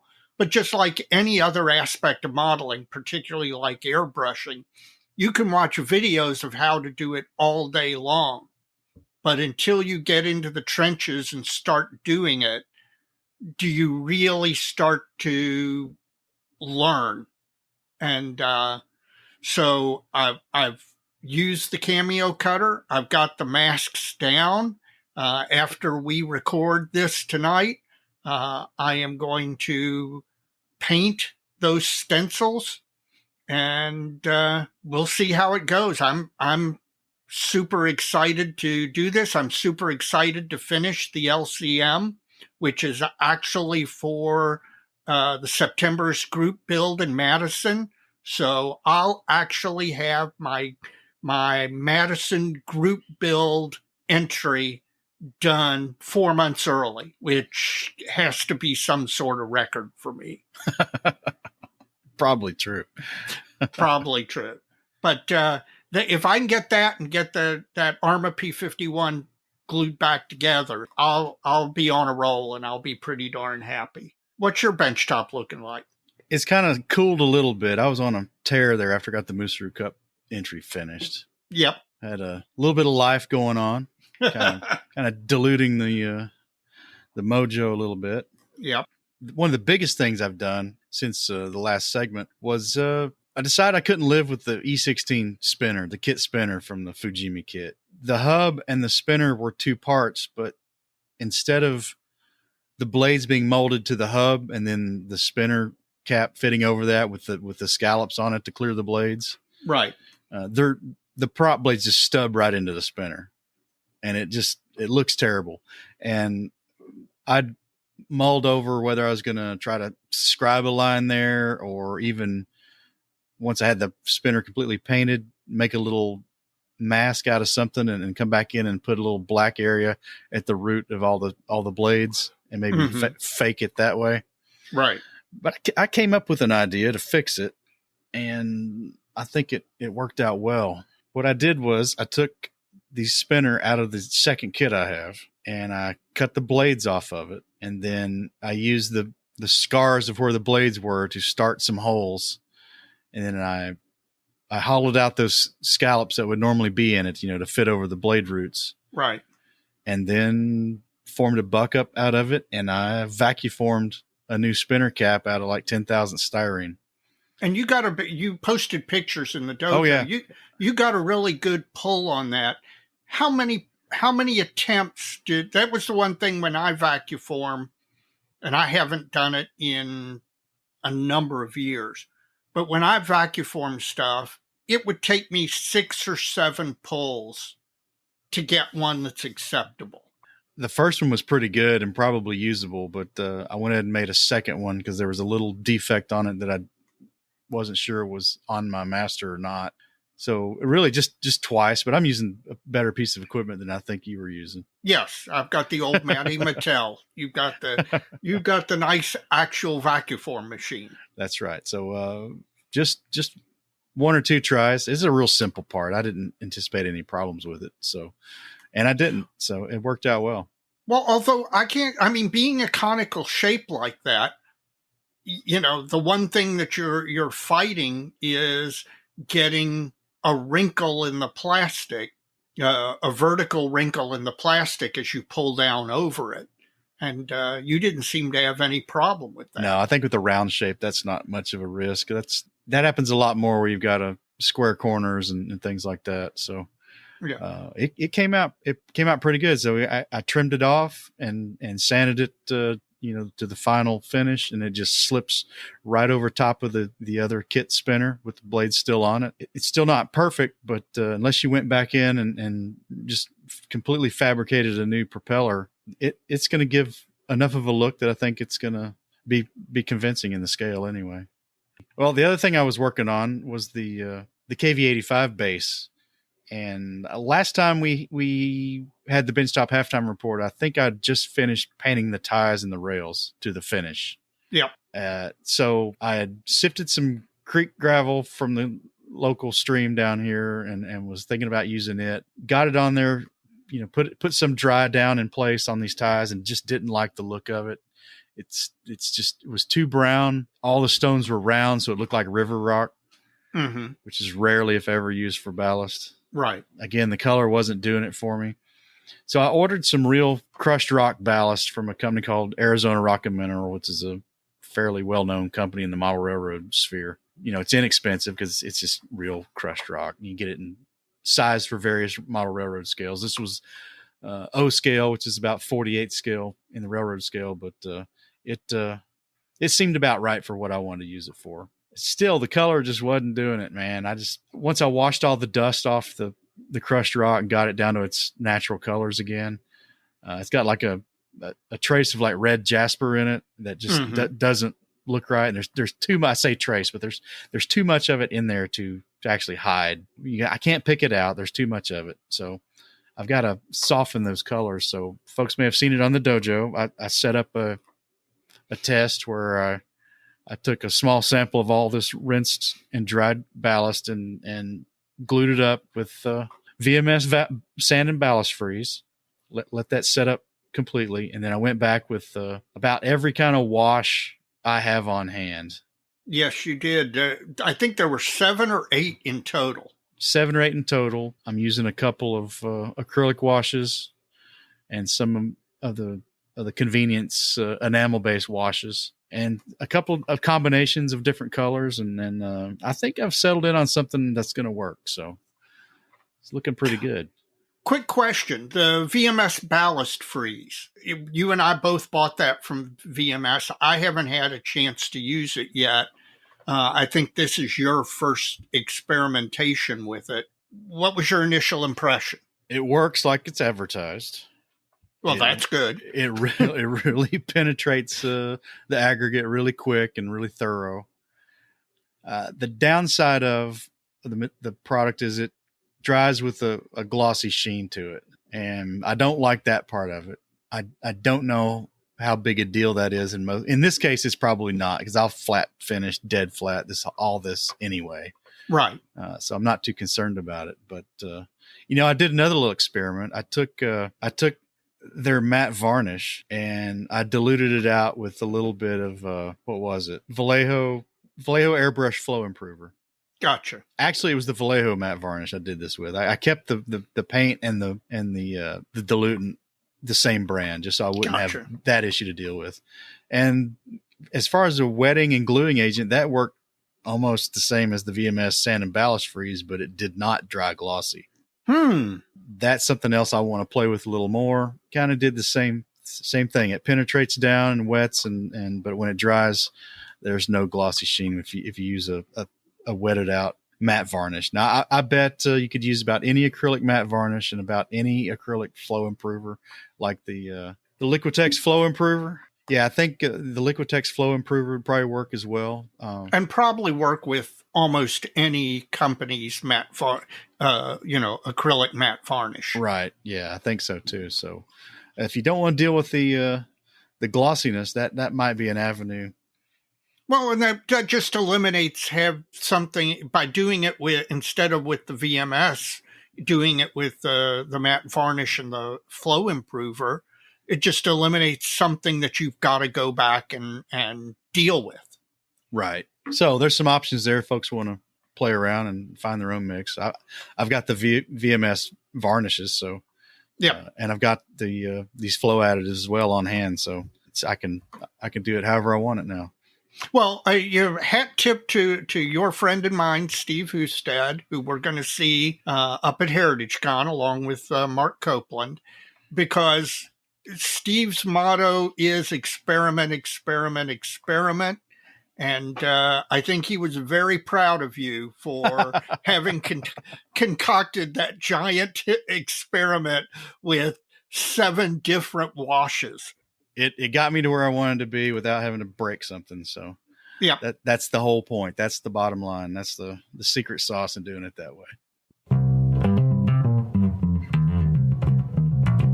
Mike, have you been spending any money on model? Well, I know you are going to be spending money on modeling because we're going to Heritage Con.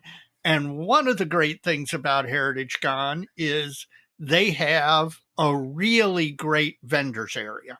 So I'm sure both you and I are going to damage our modeling budgets that way. But have you pre-damaged your modeling budget over the past month? Unfortunately, yes, I have. Oh, well, let's not say unfortunate.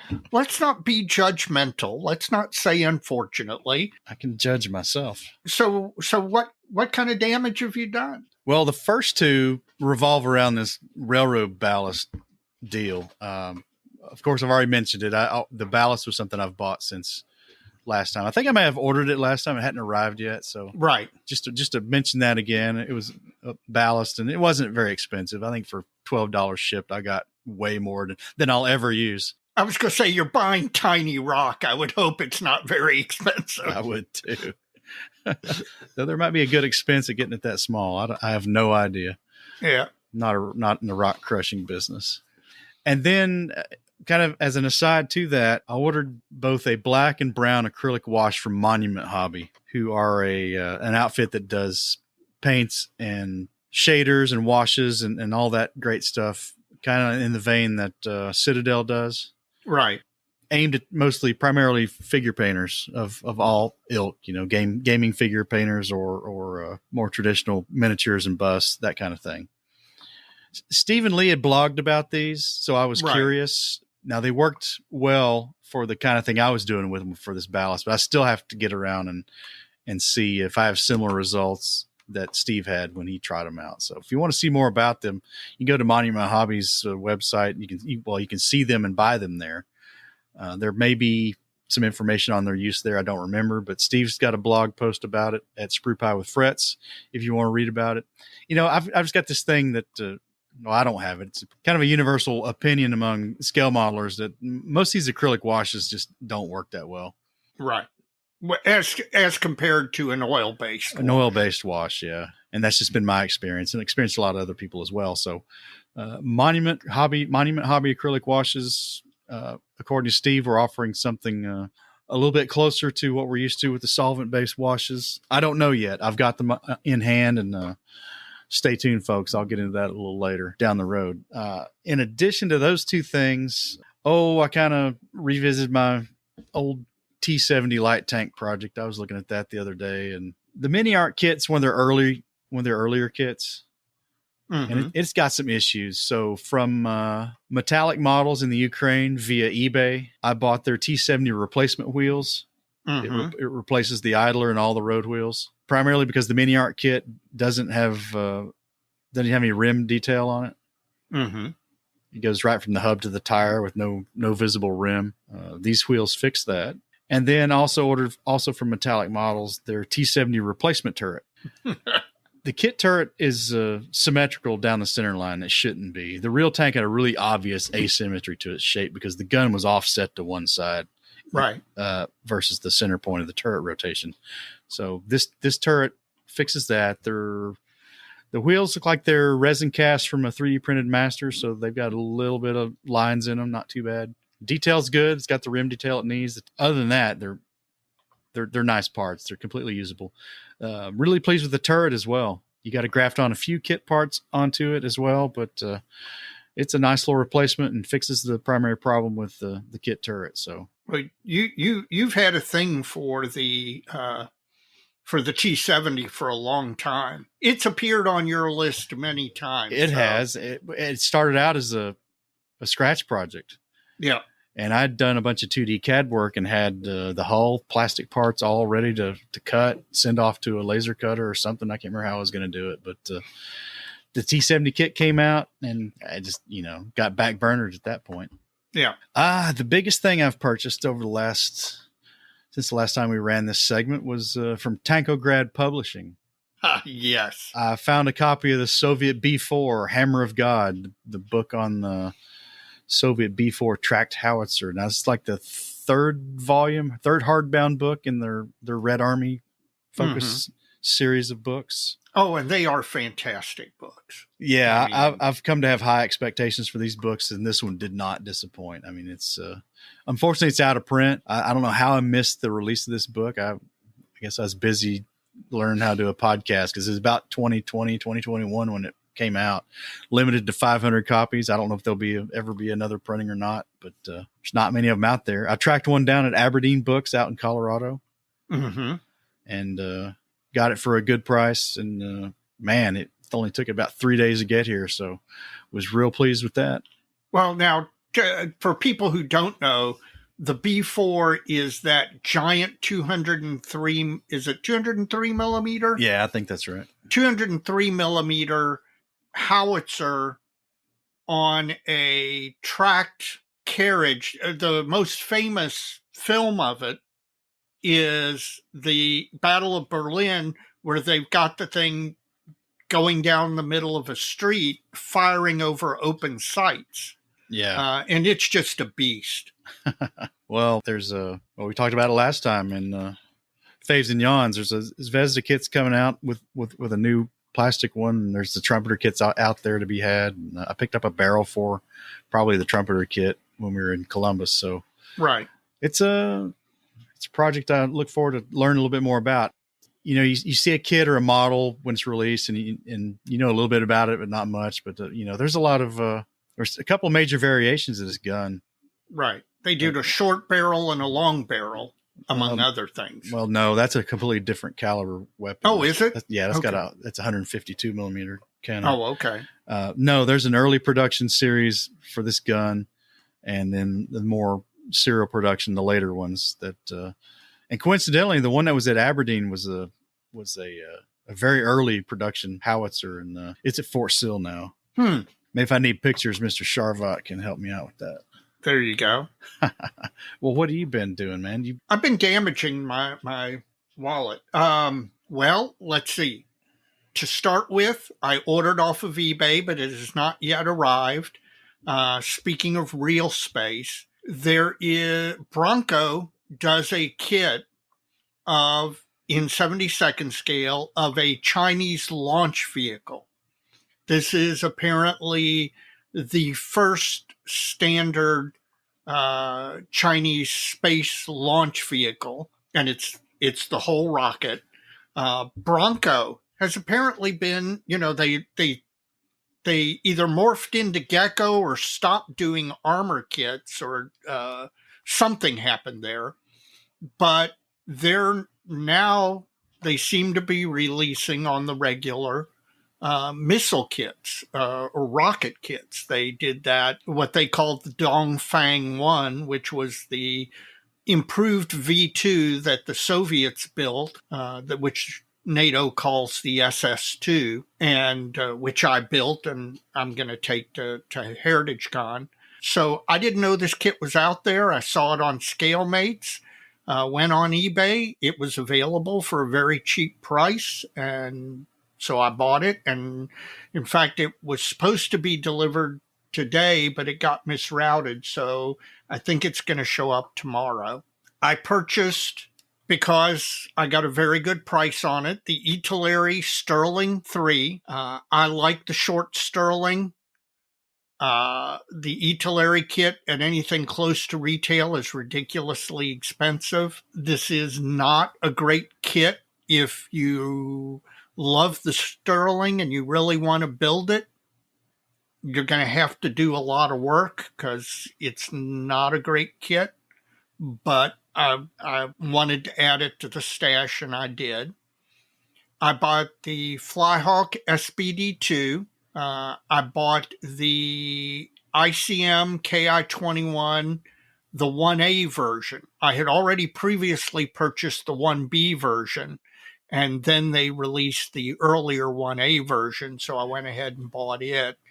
And then I got a kit that I've got to say really has piqued my interest. I was completely unaware of it until you pointed it out. Flyhawk in 72nd scale makes a Soviet BT-7. Yep. And the BT-7 is a neat tank. I mean, it's pre-war and early war. I think it was used at Khalkhin Gol. It was used obviously in the Finnish War, and it was still in use when Barbarossa happened in 1941. And it's an attractive kit, attractive tank. I've always wanted to go ahead and build one. I was unaware of the fact that Flyhawk had done one until you pointed it out. And then, man, this is an impressive kit. It is. It really is. I mean, this is one of those things where you open up the package and you're like, wow, I did not expect this. Now, I have no idea how it builds. Hopefully, I'm going to find that out at some time sooner rather than later. But when you look at the molding and you look at the instructions, this thing is just really, really nice. And I got to say, the fact that it's so nice probably moves it up in my order of build. I don't know if it'll make it into 2024, but it may well make it into 2025 for sure. And then I also went to Scale Reproductions and I bought some Vallejo airbrush thinner, which I use. I found that to be a really good thinner for thinning almost any acrylic paint. It works obviously perfectly with the Vallejo stuff, but I found it to work with the AK Gen 3s. It's a good general acrylic thinner. And I had run out, was at the local hobby shop and picked it up. Is that all you got? Yeah, but God, was that not enough? I'm sorry. That was plenty, trust me. Mike, we're here toward the end of the episode. Have you finished up your modeling fluid? I have. It's just a Guinness pub draft in a can, and I'm just not going to have to agree with Miss Ruthie. You didn't like it? Pub draft in a can in the United States is just a meh. I just do not enjoy it like I used to. I don't know. Well, she loves Guinness. She's a Guinness girl. There's no doubt. Now, she doesn't like I forget what Guinness calls it, the one where they tried to release an American beer. Obviously that's a non-starter, but she loves Guinness. So I won't tell her that it wasn't to your liking. I mean, it's okay, but it's just not one I'd buy much anymore. I used to buy it a lot, but maybe I wore myself out. Maybe. What about you? Sweetwater Brewing Company Extra Pale Ale 420. It's good. It's not great. It's not anything to write home about. It's not a mass market American beer, but it's kind of close.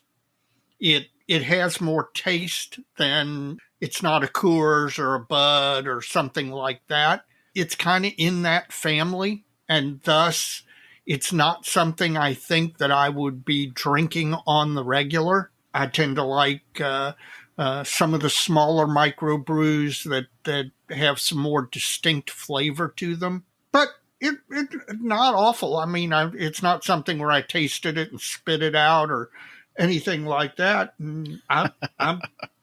I'll finish it up.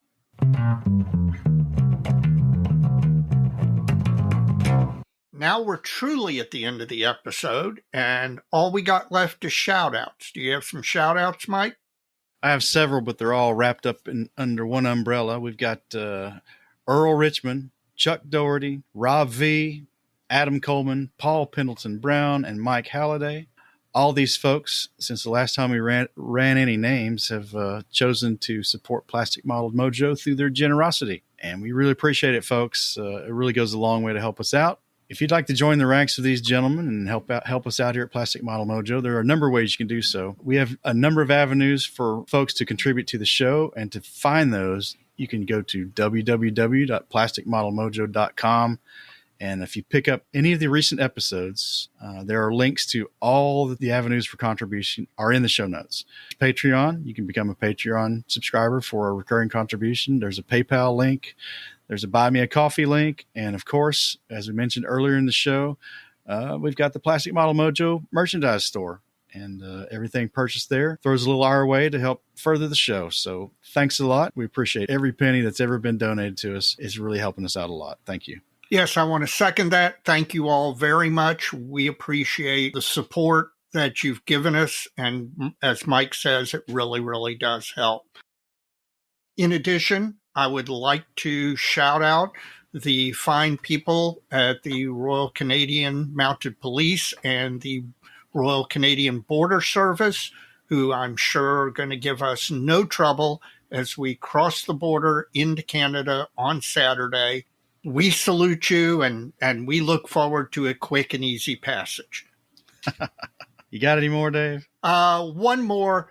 A shout out to the guys at Heritage Con. You all put on a great show. We can't wait. Again, I have not been this excited other than for an IPMS USA Nationals. And so y'all do hard work. I know putting on a contest of that size and quality is difficult. Know that all of us who attend the show really, really appreciate it. Well, Dave, that's it. We need to get on out of here, man. Absolutely. We need to get packed, ready for travel to Canada. Well, as we always say, so many kids. So little time, Dave, and I will see you Saturday morning, dark and early. You got it.